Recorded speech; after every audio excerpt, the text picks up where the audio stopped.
Monsoon सत्र खत्म होने में महज 3 दिन बचे हैं और इस बीच सबसे ज़्यादा चर्चा FCRA बिल को लेकर हो रही है।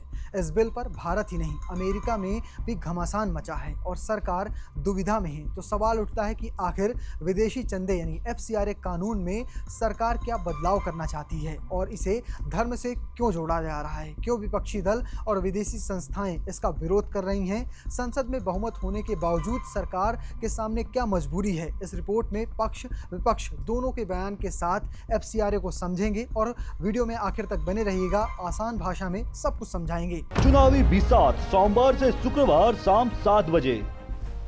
सबसे पहले बात करते हैं FCRA कानून यानी FCRA यानी फॉरेन कंट्रीब्यूशन रेगुलेशन एक्ट। पहली बार 1976 में आपातकाल के दौरान इंदिरा गांधी सरकार द्वारा बनाया गया था। इसका मकसद था कि विदेशी ताकतें पैसों के दम पर भारत के अंदरूनी मामलों में दखल न दे सके।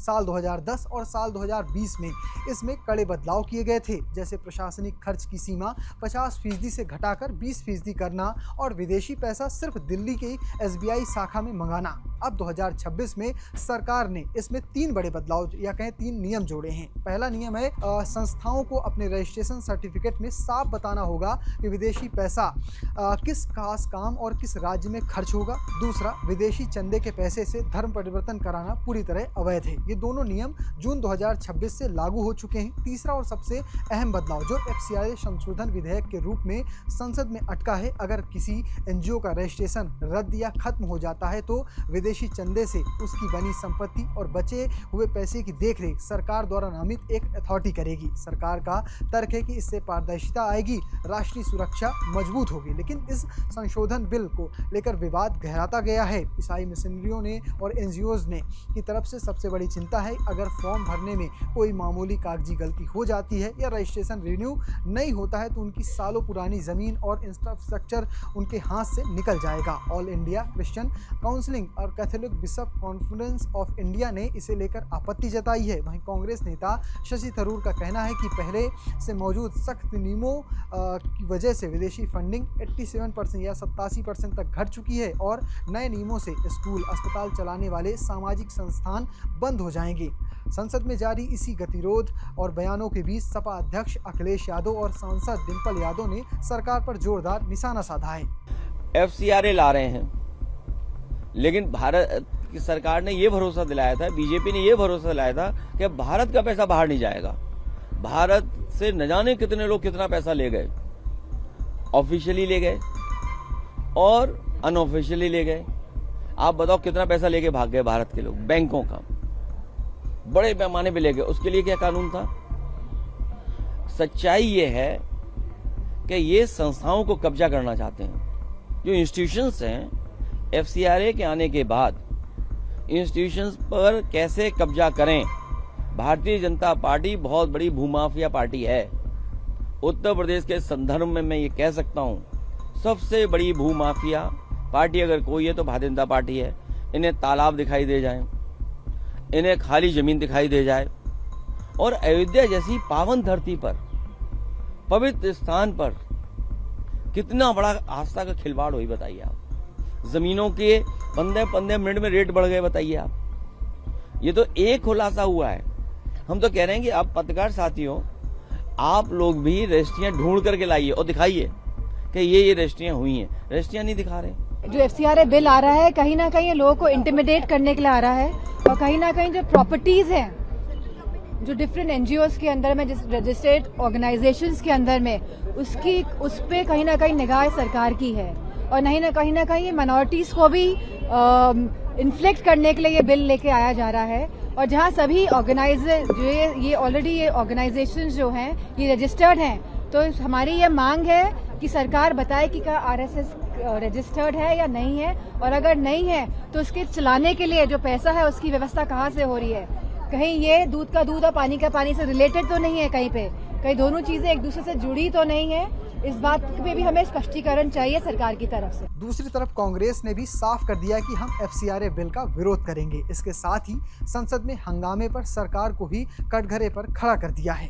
FCRA पर हम इसे एक बड़े समुदाय के खिलाफ मानते हैं और समुदाय के खिलाफ नहीं, देश के खिलाफ है। देश की शिक्षा, देश की प्रगति, में जो एक संसाधन था उसकी कमी होगी, तो हम इसका विरोध करते हैं। जहां तक सवाल है सदन के डेडलॉक का, पूरी जिम्मेदारी सरकार की। ये इज्जत कहीं दुनिया में देखी है? गृह मंत्री कहे मैं नहीं जाऊंगा, प्रधानमंत्री कहेंगे मैं संसद में नहीं जाऊंगा, और हंगामा जैसे सदन शुरू होता है, जैसे विपक्ष से नेता विरोधी दल या कोई बोलने खड़ा होता है, फोटो कवरेज है, मंगा के देख लीजिए, पूरा सत्ता पक्ष खड़ा हो जाता है।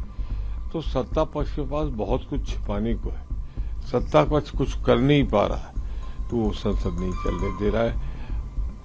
3 हफ्ते पूरे बीत गए, अब तो अंतिम 4 दिन है। हालांकि बीजेपी का कहना है कि सरकार महत्वपूर्ण बिलों पर चर्चा चाहती है, लेकिन विपक्ष जानबूझकर हंगामा कर रहा है। बीजेपी सांसद जगदम्बिका पाल ने अपना रुख साफ किया है और उन्होंने विपक्ष पर निशाना साधा है। ये जानबूझ करके पूरा देश देख रहा है जिस तरह से विपक्ष हंगामा कर रहा है।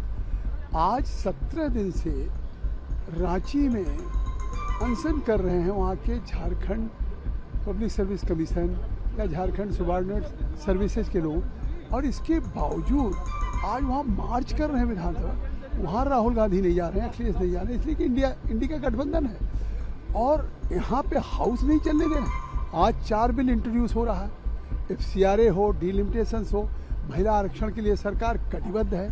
तो ये तो पूरा मानसून सत्र अगर वॉश आउट हुआ है तो इसके लिए केवल राहुल गांधी जिम्मेदार है, केवल अखिलेश है विपक्ष जिम्मेदार है, और इसको देश की जनता माफ़ नहीं करेगी, क्योंकि ये चुन करके आए हैं देश की जनता की सवालों पे चर्चा करने के लिए, न कि हंगामा करने के लिए। अब इस मुद्दे पर अमेरिका का बयान भी आया है और भारत ने करारा जवाब दिया है। दरअसल अमेरिकी सांसद रिले मूर ने इस बिल पर टिप्पणी करते हुए लिखा कि ये ईसाइयों पर सीधा हमला है।